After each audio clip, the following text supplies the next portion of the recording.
السلام عليكم ورحمة الله وبركاته. الساعة دلوقتي 5 فجرا. الشباب فاجئونا كده إن إحنا عايزين نخرج نغير جو. الجانب الصالح جماعة المشايخ عايزين يخرجوا يغيروا جو، فطقت في دماغهم كده يعني إن إحنا ننزل طريقة عشوائية نتجمع ومنبقاش عارفين إحنا هنروح فين. فالله المستعان. نحاول نجيب يوم كويس ربنا يكرمنا، بس إحنا منمناش كويس يعني. يعتبر منمناش غير ساعتين وأعتقد هما نفس الحال يعني. فالله المستعان ننزل كده نتجمع وبعد كده نشوف الكلام عليه إن شاء الله.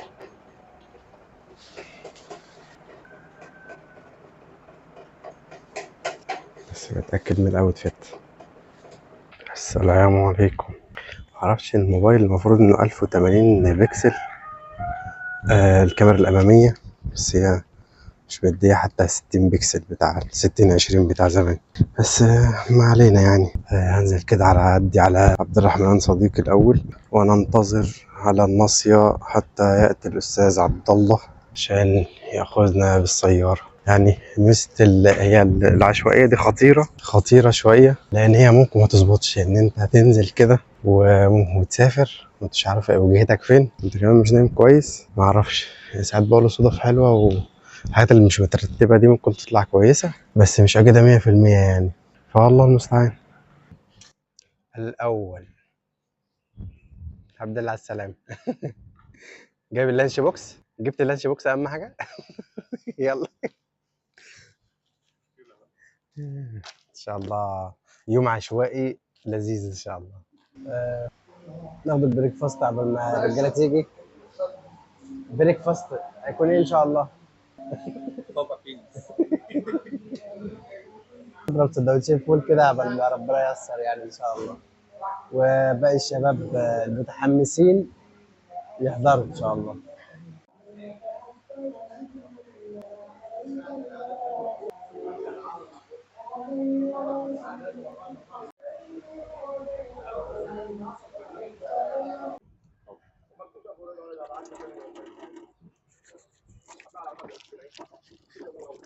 ما يلا طلع.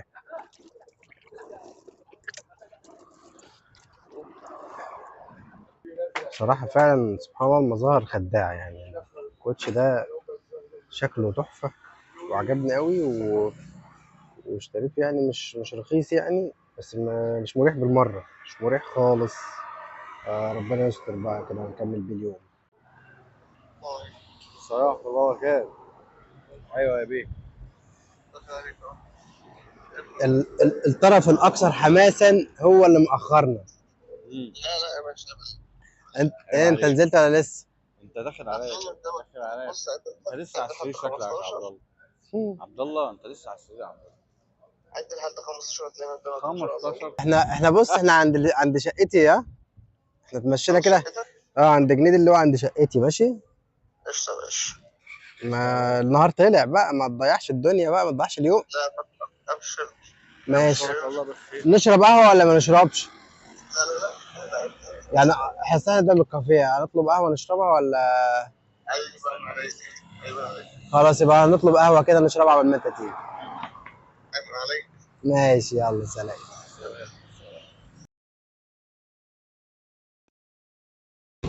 الطرف الأكثر حماسا هو اللي أخر. احنا مش قايلين نصلي في المسجد مع بعض الفجر، وبعد كده قلت لك كل واحد يصلي في مكانه وصلينا في مكاننا اهو.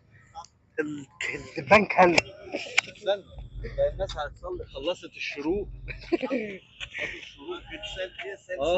يلا يعني توكلنا على الله.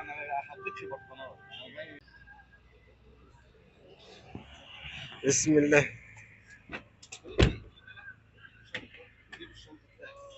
بسم الله الرحمن الرحيم. خارجي خالص. لا من الجنب. ايه الاخبار؟ من الجنب يا جاهل يا جاهل يا جاهل. بقول لك اقفل الشنطه بقى. اقفل الشنطه يا عم. اقفل. حاجه عملته. اه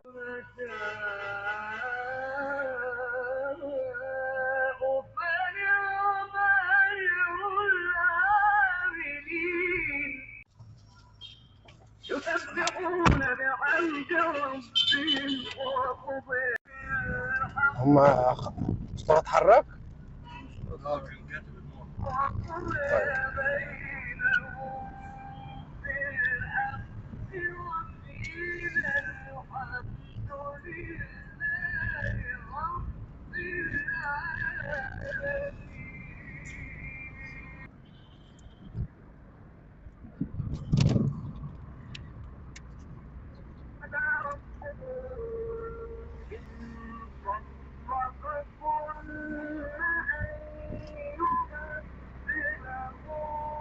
مين اللي بيقرأ ده؟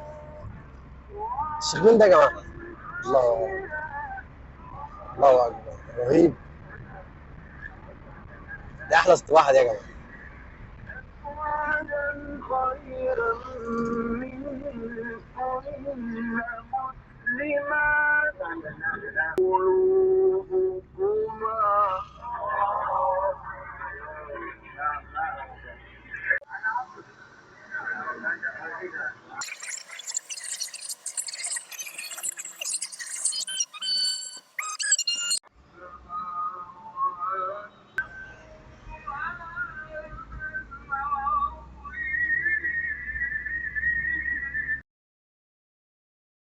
الإخوة الباقيين جم. هلا والله، الحمد لله على السلامة.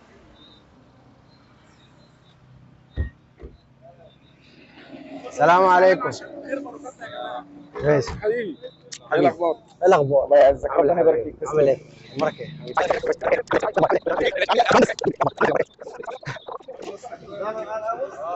لازم. حبيبي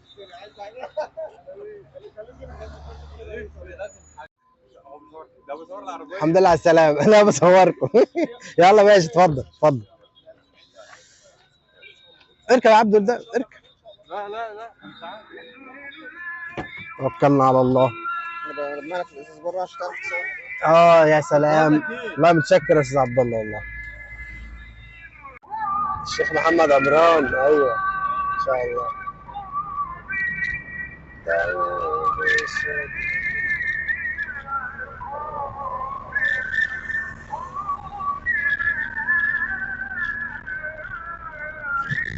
يا جماعه انا مبسوط، انتوا مبسوطين؟ مبسوطين يعني؟ دعاء السفر ماشي. حد يقول سبحان الذي سخر لنا هذا وكنا له مقرنين وإنا إلى ربنا لمنقلبون. اللهم إنا نسألك في سفرنا هذا البر والتقوى ومن العمل ما ترضى. اللهم هون علينا سفرنا هذا واطوي عنا عبادك.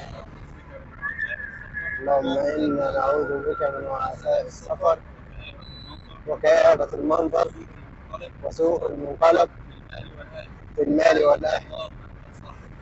اللهم أنت الصاحب في السفر والخليفة في الأهل. بسم الله توكلنا على الله ولا حول ولا قوة إلا بالله.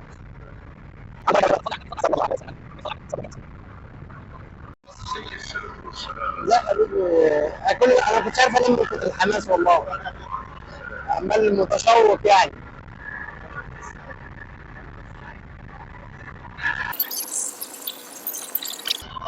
مش كسفر ماشي.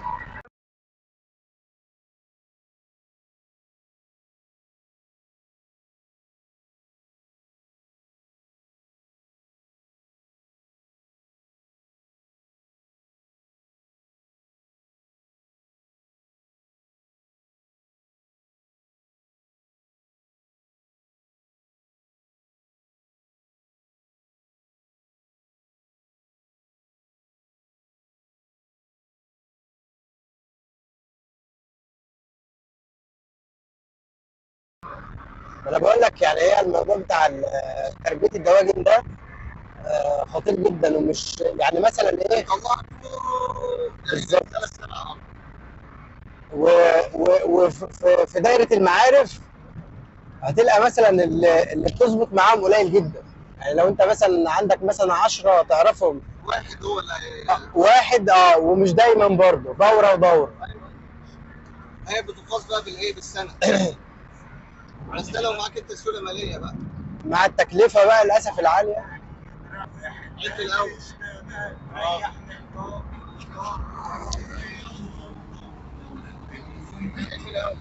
حكايتك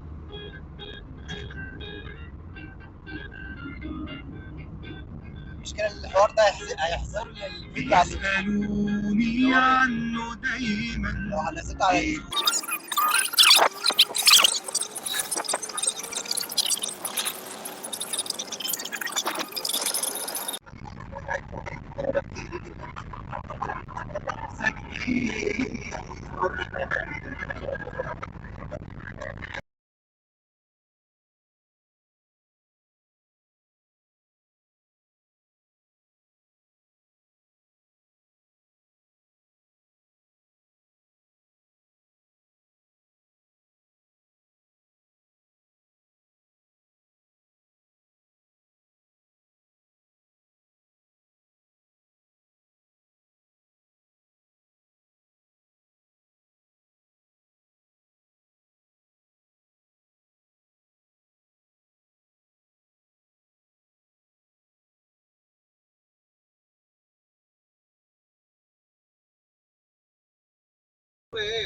ما شاء الله عليك، سحر يا باشا سحر.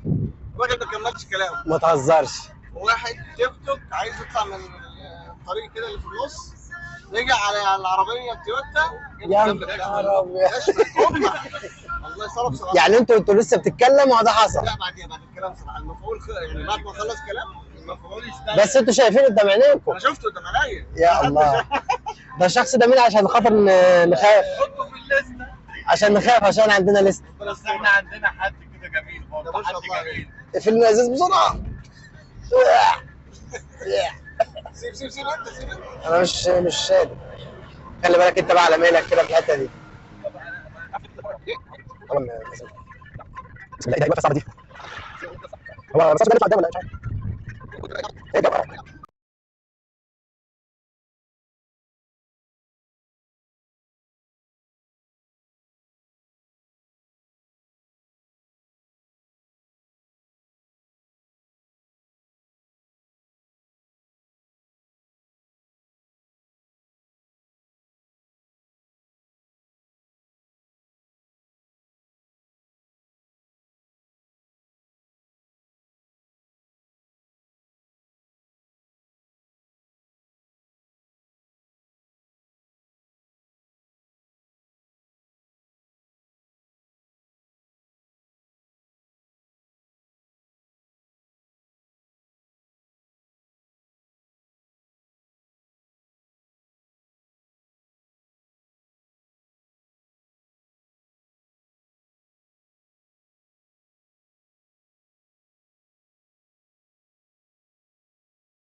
ده هنا شط كمان، مش شكله شط ولا ايه؟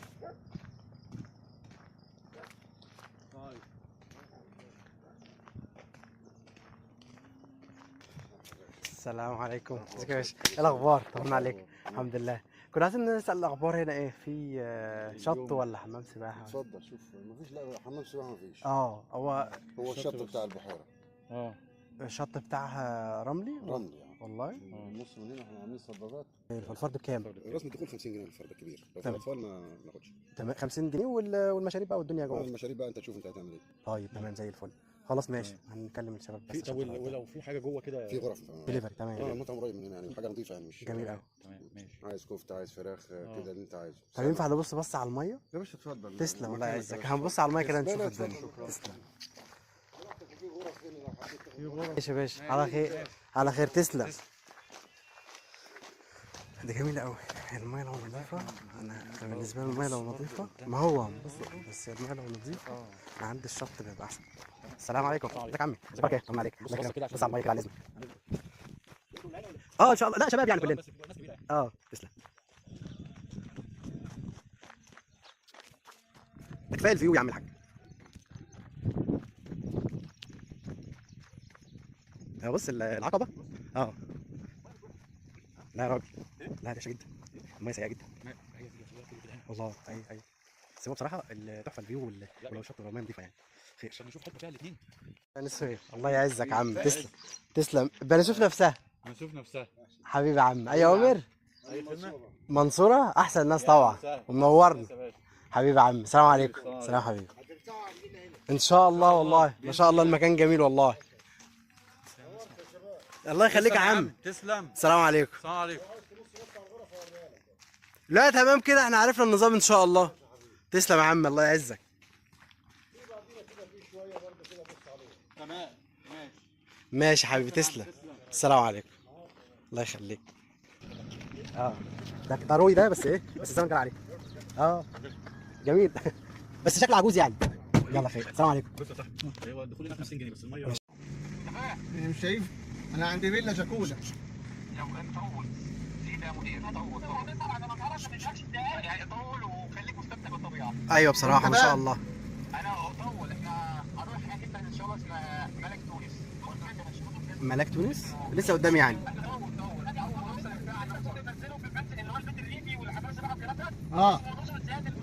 فين هو بقى؟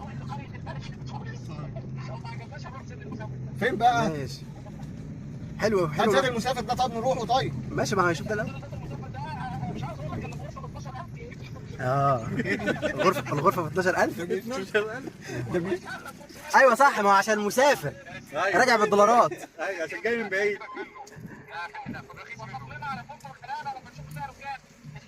قول لهم على بير مالك تونس. قول لهم على بير مسلمين. لا ما هو يا جماعه في ورا حاجه اسمها جربت. بس ما دخلناهاش. بس ده مش جوه القريه ده برضه. احنا دلوقتي وصلنا قرية تونس في الفيوم. يعني ما شاء الله. ويعتبر من اول الطريق كله يعتبر تونس بس ايه منتجعات صغيرة. لكن قرية تونس دي من الواضح ان هي ايه قطعة كبيرة مستقلة بستايل. تحررت من حكم الفيوم واصبحت قريه منفصله بذاتها وحالها وعملها وحسابها استغفر الله العظيم. ونسابها. لكن انت هتتجوز. انا بكمل على نفس القافي. في اسطبل اهو ركوب خيل. في هنا ايوه. وحيره. ايوه هنا في ركوب خيل. حسن صغنن عبد الرحمن هناك ورشه مع محمد ابو رجب. فيلا جولدن هاوس. اللي عندهم فيلا دول عايشين ازاي؟ على الرايق الصراحه. على الرايق. لا بصراحة الدنيا هنا جميلة. اللي عايز اعرفه بقى هل هو ده مشروع استثماري مثلا؟ ما شاء الله. بس هي دي المشاريع. ما هو دي كان ينفع دي بقى كان ينفع تعمل عندك في الصحراء عادي. عندك صحراء من اول مثلا يعني سيبك بقى من لحد باريس سليمان كده اللي بعديها بقى لحد وتروح المنيا. والله يا جدعان هي دي المشاريع. فاهمني لحد ما تروح المنيا صحراء فاضيه. شايف المحل ده؟ جامد كادر كده جامد. جميل قوي. وهي انت فاهم في راحه نفسيه. صراحة دخلت كده انت فصلت. هو التصوير ظالم المكان صراحه مش عارف اصور.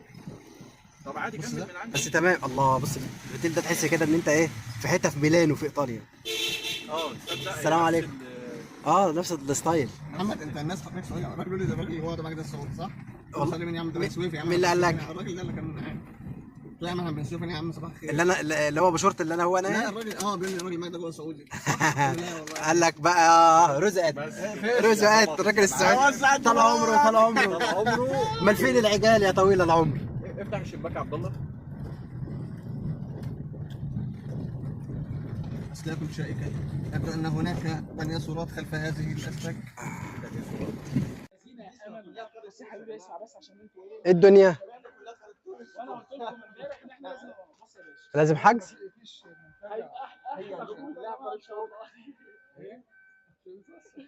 بص يا عبد الله عشان تكون فاهم. بصوا يا رجاله بصك التسويح. لو احنا جايين لقينا فندق على ايدينا الشمال سالنا الراجل كويس. غرفه سريرين ب 12 كان قدام عند ملك تونس. حلو.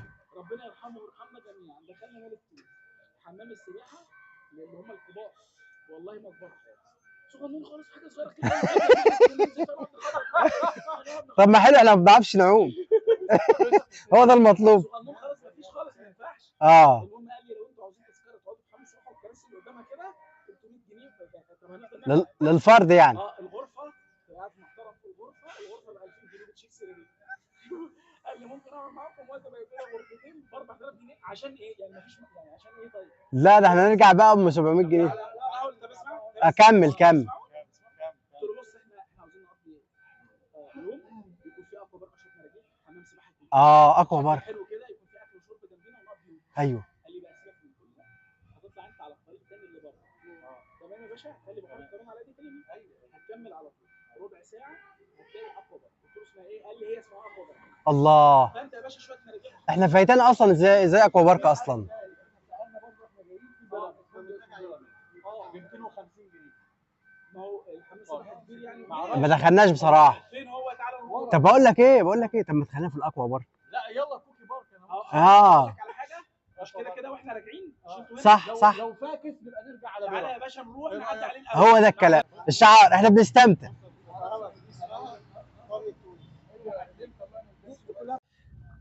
وصلنا كده، دخلنا قرية تونس الحمد لله. يعني دخلنا عند يعتبر افضل حاجة جوه اسمها ملك تونس، بس لقيناها غالية قوي بصراحة. يعني احنا اصلا هنقضي يا دوب النهار، بس لقينا الغرفة فردين 2000 جنيه غير لسه بقى ايه الاكل والشرب. فاحنا بقى ايه غيرنا الخطة، قلنا الافضل بقى نشوف اكوا بارك احسن. العاب بقى مائية وبتاع ومش هتبقى بالاسعار دي اكيد ان شاء الله. فحلو بنستكشف اهو، يعني الاماكن دي عمري في حياتي ما جيتها. فالجميل في الموضوع ان احنا ايه بنستكشف يعني الاماكن دي، وبرضه بناخد فكره ولقينا كذا حاجه على الطريق برضه حلوه تناسب لو كام ساعه يعني. نروح نكمل.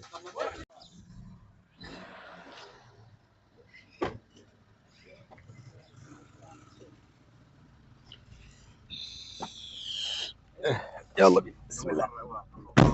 هي يعني ايوه هنا هتلاقي 200 و250 اقل حاجه اصغر حاجات. انا بقول لك هي تبقى غير بره خالص طبعا. انا عارف ان هي، بس انا في حاجه لفت نظري تاني غير كده خالص. افتكر ايه؟ في جمل زمان كان دايما تلاقيه في الفيوم بس. عارف جمل محشي تبن؟ عارف انا عارف. جمل شكله ازاي؟ جمل كده زمان كده كانوا بيعملوه في الفيوم عند الاهرامات. اه محشي تبن كده بيبقى معمول هنا في اللي بعمل بالبوس من بره. لا عليه جلده كده، طبق الجلد. اه عارف انت بتعمل ايوه والله عارف. يعني طبق الجلد كده متخيط كده وشكله لذيذ يعني. اه حاجه هاتهم مش لاقي دلوقتي بقى. افضل. كلاسيكي حلو قوي. انا بقى عندي زبون بقى، أنا في ناس على طول عارفاه. اه يا باشا لا هكسب بقى طبعا. وفي ناس اصلا جوها الجو ده اللي هو ايه، انا عايز اروح في مكان ما يكونش فيه صخب بقى وزحمه في فندق ومستقل. فنادق هنا في فنادق بقى برضو قدام مستويات. حاجات جامده جدا. ايوه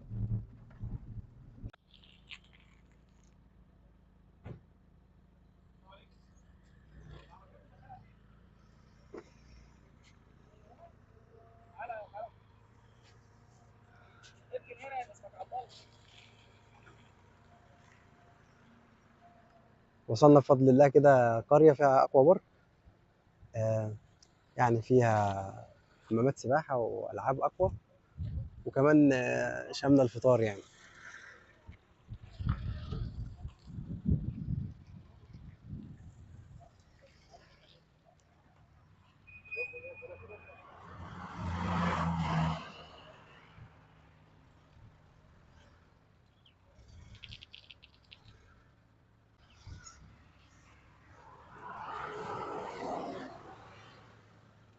شكلها لذيذة، حمام السباحة شكله كبير.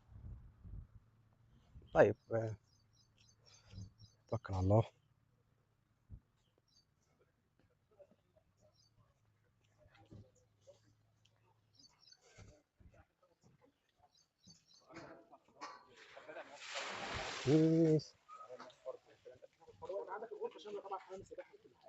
السلام عليكم.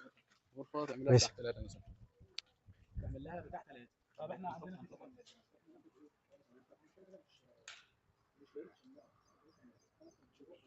سألنا كده في اللي هو لالا لاند ده، بس يعني النهارده عشان الخميس، فاسعار الخميس والجمعه مختلفه عن باقي الايام. اليوم العادي 350، والخميس والجمعه دول عاملين 500، ومن غير غرفه كمان يعني للاسف.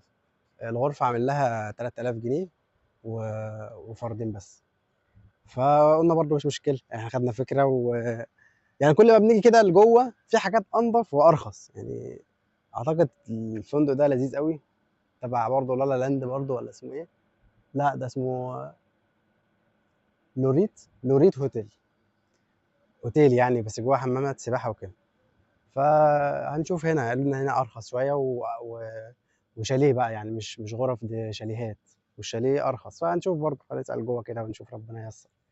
هو طبعا الحاجه اللي ما كانتش مقصوده ان احنا ما حجزناش حاجه قبل ما نيجي، بس دي حاجه بسطاني ان احنا عمالين ندخل اماكن كل شويه نشوفها. لو كنا جينا على حاجه مخصوص ما كناش نشوف كل الاماكن دي، ولا كنا ناخد الافكار دي، ولا بصراحه استكشف حاجه من الحاجات الحلوه دي. لا الفيوم يا جماعه محظوظه بصراحه، الفيوم محظوظه جدا. انا بحسدكم يا جماعه، ما شاء الله عندكم حاجات، اوبشنات حلوه قوي. يعني انا بحب بني سويف ايوه جدا، بس ما فيهاش غير اوبشنات قليله يعني للخروج. فنروح نشوف كده الدنيا. ده عباره عن شاليهات كده صح؟ ان شاء الله. لا شكله لطيف، والحمام السباحه هنا فوق. ف تعالى. م? لا انت مش على الكورنيش عادي. لا انت مش على الكورنيش. ايوه صح. الله لذيذ، بس هو حمام سباحه برضه واحد فاهم، ما فيهوش اقوى يعني. ليه بس يا جماعه؟ يا جماعه يعني مش فارق لكم اقوى؟ بس انت لعبت اقوى قبل كده؟ خفت منها.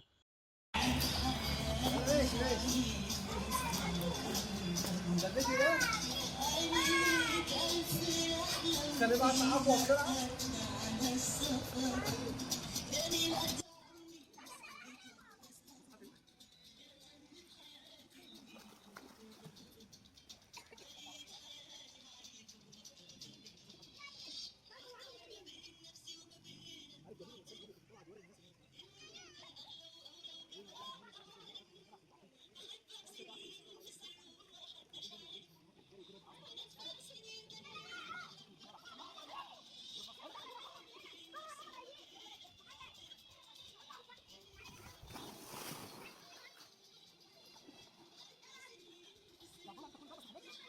كان معايا تليفون. لا وانا وعبد الله لسه اروح اخد دش بقى. الحمد لله لعبنا شويه في الاقوى. جو نار، جو نار. نسيت اجيب شبشب، فننزل بقى جايب لنا فطار كده لذيذ كده.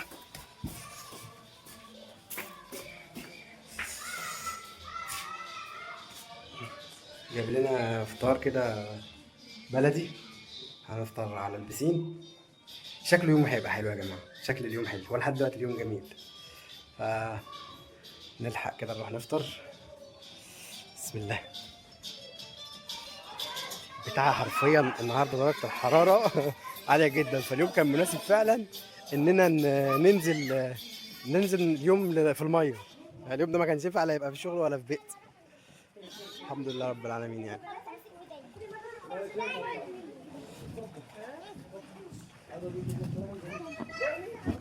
انتوا كلتوا الاكل ولا ايه؟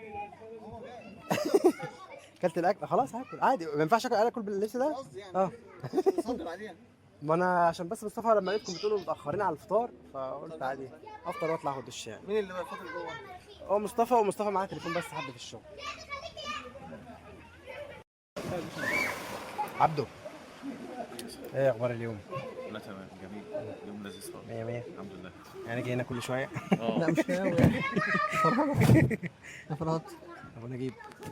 تمام الحمد لله. كفايه ان احنا معاكم حبيبي والله. هو فعلا احسن حاجه في الرحله دي اللمة. اللمه الحلوه دي. اللمه دي بس.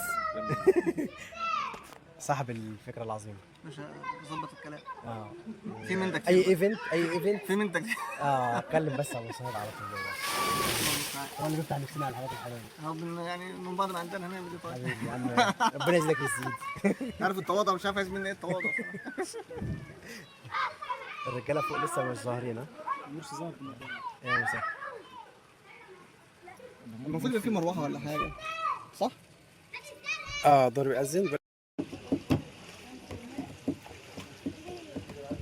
هو ده ايه ده؟ مش ده صح؟ مش وجبنه طماطم. مش كنا حمام الحمد لله. انت كان نفسك انت في بحر انت. صح؟ لا كده. لا هو المكان الشمس مع الميه بس انت ايوه. وان شاء الله هتعمل التان باذن الله. التان بدأ عندك. التان واخده طبيعي. ممكن نقسم. الله ينور. استنى بقى وخلاص. بس الخمسه دي مش موجوده.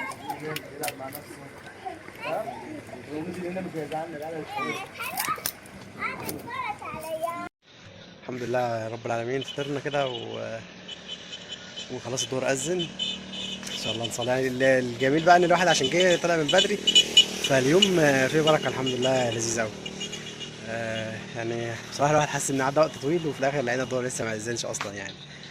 فالحمد لله رب العالمين. يعني ما كنتش متوقع الحمد لله ان اليوم يا رب يكمل على خير يعني ان شاء الله، او كان يوم تغيير يعني.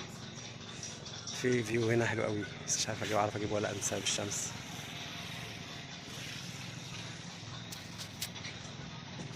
فيو جامد صراحه. حلوه في الايام العاديه الواحد ممكن اصلا يعني يجي لوحده او معاه بقى زوجته او معاه صاحبه ايا كان، يقضي النهار هنا. مش شرط يعني غرفه، لان المكان مجهز تحت الحمام السباحه، جنبه حمامات وخزن كده عشان خاطر الواحد لو يحط حاجته، فلذيذ يعني. يعني في الايام العاديه الفرد بيبقى 350 جنيه. بس يبقى جايب اكله معاه بقى، عشان هنا الاكل بصراحه يعني بيبقى فطار بس لو انت هتاخد غرفه يعني. فبصراحه يعني لذيذ ان الواحد يجي يفصل كده عن الدنيا. هو بس المسافه بصراحه بيبقى محتاج مواصله مخصوص. حتى الناس اللي من هنا من الفيوم برضو الموضوع بعيد شويه عن المحافظه نفسها او المراكز، بس يعني تمام. لو بقى في وسيله مواصلات الحمد لله يعني سهلت علينا صراحه، ولفينا كتير وسالنا لحد ما لقينا المكان ده يعني بصراحه. فالحمد لله رب العالمين. نروح كده نلعب مع الشباب شويه شطرنج كده، ونحاول نريح الوقت ده بتاع الظهر، احسن النهارده اليوم ذروه الحر. معرفش النهارده 43 ولا ايه، 45 دي مش عارف.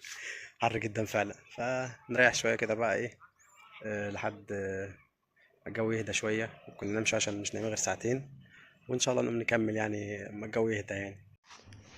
دي الغرف يعني حوالي 4 غرف بس تقريبا. فيهم دي بتبقى 3 سراير والصغيره بتبقى سريرين يعني.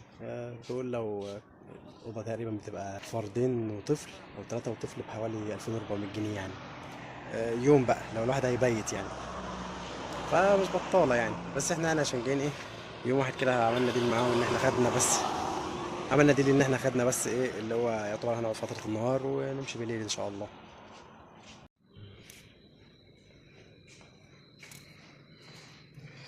مكان ما شاء الله نظيف وحلو. دي الحمامات جميلة. دي الخزن عشان الواحد لو جاي مش هياخد غرفة ولا حاجة يحط حاجته هنا. ده أماكن الشاور اللي بعد حمام السباحة.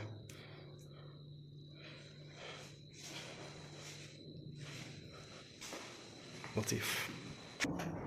بينقض الاسلام في الحج ده. سيدنا خالد راح مسك السن وراح عامل شرب كده. بيقول لك بعد ما شرب كده راح اتنفض نفضه جامده كده تمام، حتى اللي حواليه ظل يخافوا عليه. بيقول لك والله ان هو بقى صحته افضل من الاول. سبحان الله.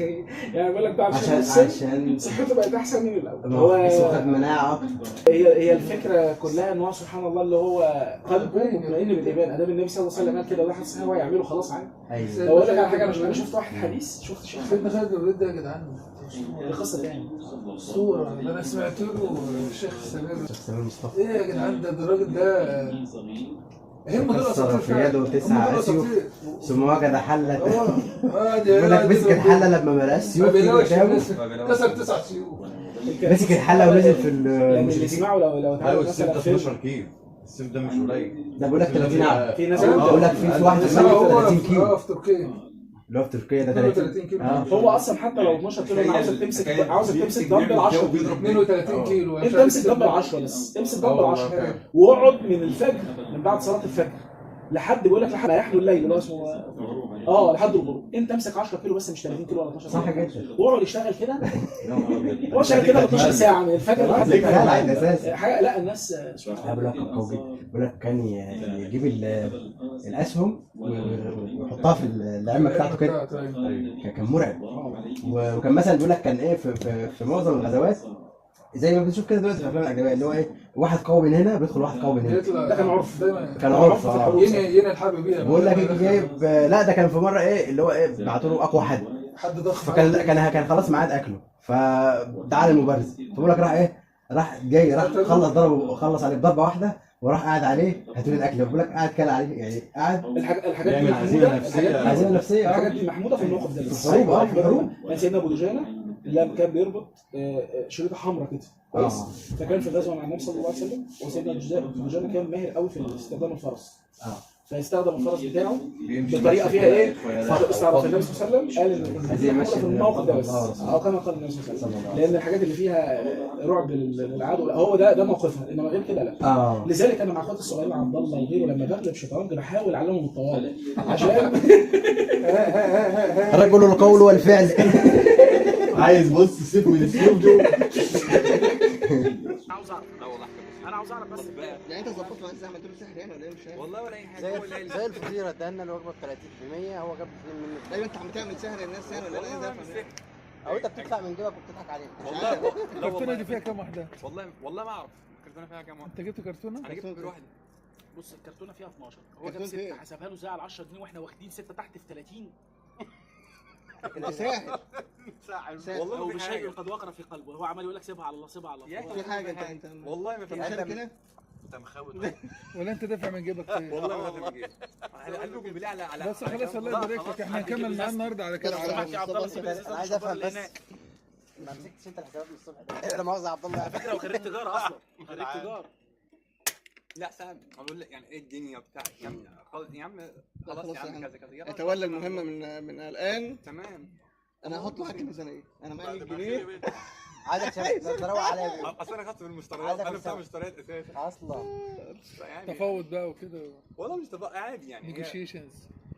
هو الواقعيه يعني هو واقعي. احنا بقى كنا صلينا الصبح هو يتفق معاه في الشويه دي كمان.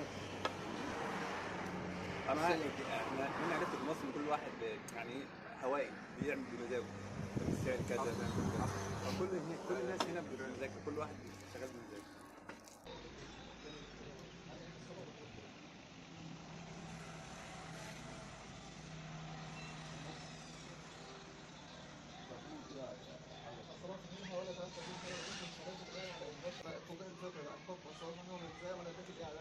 نور هندسه.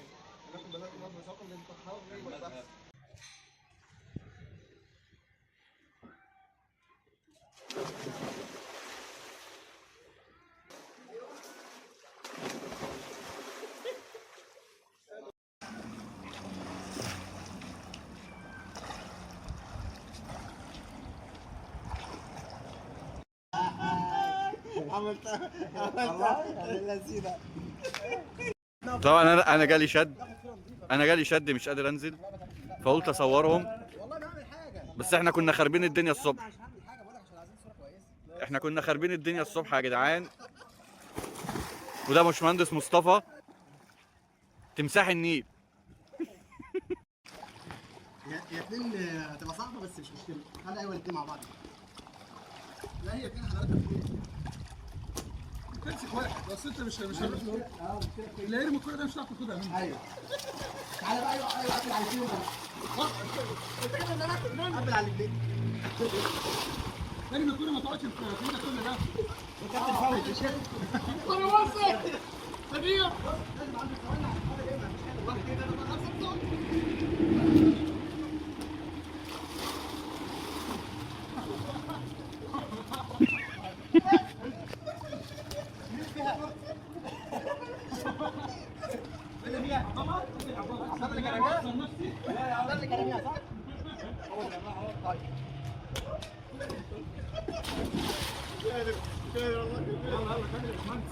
في مصر؟ ايوه. طب يلا انا عليك بس يا عبد انت ايه؟ لا لا على ايه؟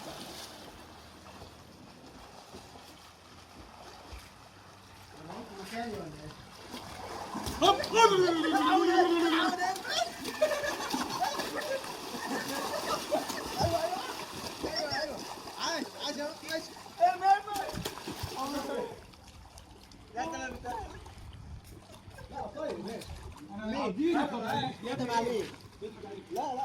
خش يا عبد الله. لا ما هو انا خدها الباشمهندس خدها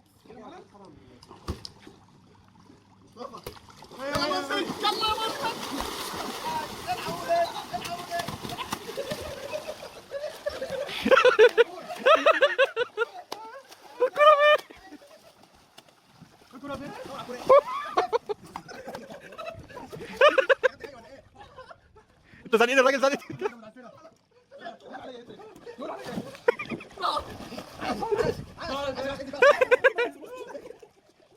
حاسب بس لا تتخبط. ارمي لورا ارمي لورا، ارفع ايدك فوق ارميها لورا. ايوه كده، مش مشكله بقى مش مشكله. ايه رايك في الفكره دي؟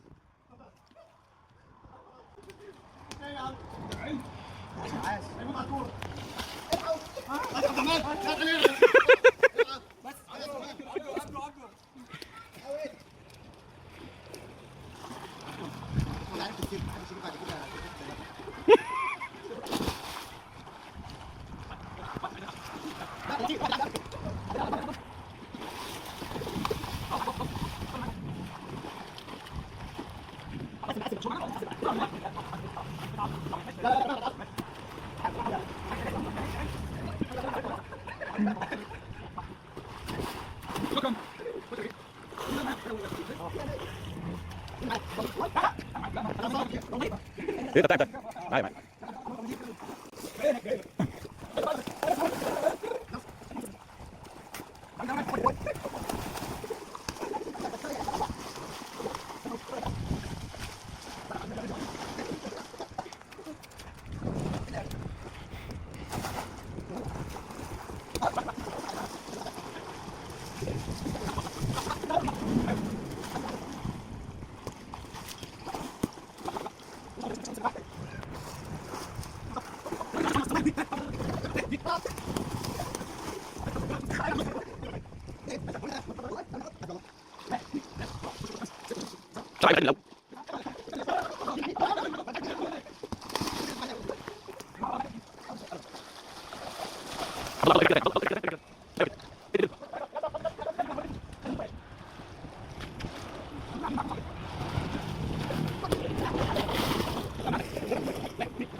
اه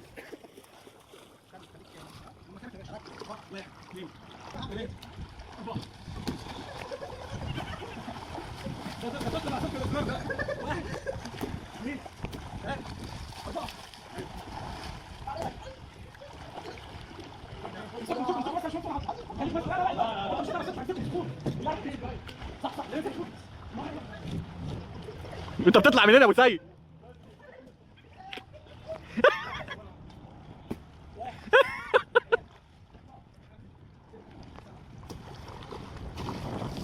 اديله ما هو واحد اهو.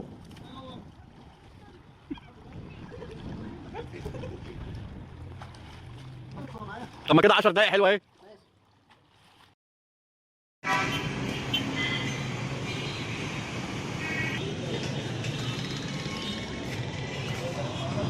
السلام عليكم. مارس مارس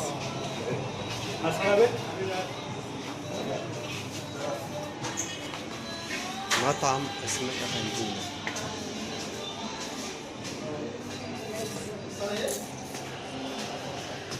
عاملين ايه بعد اليوم ده؟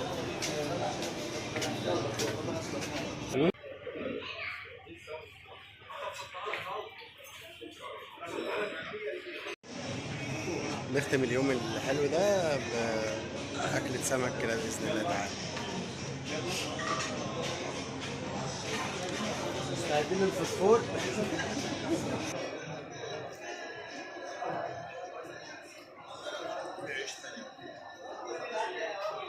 تم